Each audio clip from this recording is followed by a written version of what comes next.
আলাইকুম রহমতুল্লাহ। প্রিয় দেশবাসী, আপনারা কি চাচ্ছেন, প্রথমে স্থানীয় নির্বাচন না জাতীয় নির্বাচন? বাংলাদেশের লাখো কোটি মানুষের হৃদয়ের স্পন্দন, আধ্যাত্মিক ও রাজনৈতিক রাহবার হজরত পীর সাহেব চরমনাই একমাত্র বাংলাদেশের জনকল্যাণের স্বার্থে দীপ্ত কণ্ঠে ঘোষণা দিয়েছেন যে প্রথমে স্থানীয় নির্বাচন হবে, তারপর জাতীয় নির্বাচন হবে। অর্থাৎ প্রথমে ইউপি নির্বাচন, তারপরে উপজেলা, তারপর সিটি, পর্যায়ক্রমে সংসদীয় তথা জাতীয় নির্বাচন। অবশ্যই কয়েকটি কারণ রয়েছে।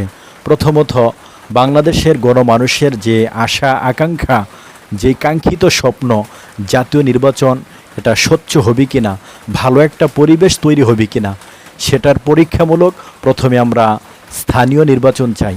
দ্বিতীয়ত, বিগত সময় আমরা লক্ষ্য করেছি সংসদীয় তথা জাতীয় নির্বাচনের পর যখন সরকার ক্ষমতা যায়, তাদের নেতৃত্বে যে স্থানীয় নির্বাচনগুলো হয়, অধিকাংশ ক্ষেত্রেই ক্ষমতার দাপট দেখিয়ে কালো টাকা সহ পেশি শক্তির অপব্যবহারের কারণে গণমানুষের যেই ভালো যোগ্য প্রতিনিধি রয়েছে, অনেকাংশেই তারা নেতৃত্বে আসতে পারে না, প্রতিনিধিত্ব করতে পারে না।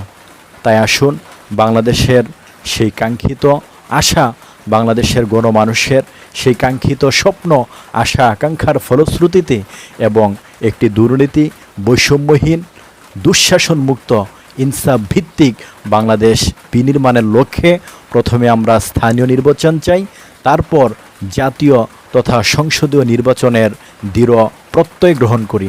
আসসালামু আলাইকুম রহমতুল্লাহ।